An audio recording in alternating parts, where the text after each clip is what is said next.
ইচ্ছের মতো বউটাই আইনা দিয়াছিলাম মোরে, এই বউ নিয়া সুখ হইল না আমার এই সংসারে। দিনে রাইতে আমার সাথে খালি ঝগড়া করে, কথায় কথায় বাপের দেয়া বস্তুর খোটা মারে। দাদা কেন করাইলা আমায় বিয়া, আমি চিন্তায় বাঁচি না। ও দাদা বিয়া না কইরা ভালোই ছিলাম, আমার টেনশন ছিল না।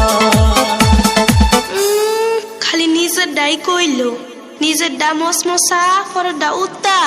দাদা হুনো, 4 মাস হইছে বিয়া হইছে, কাছে আসে নাই,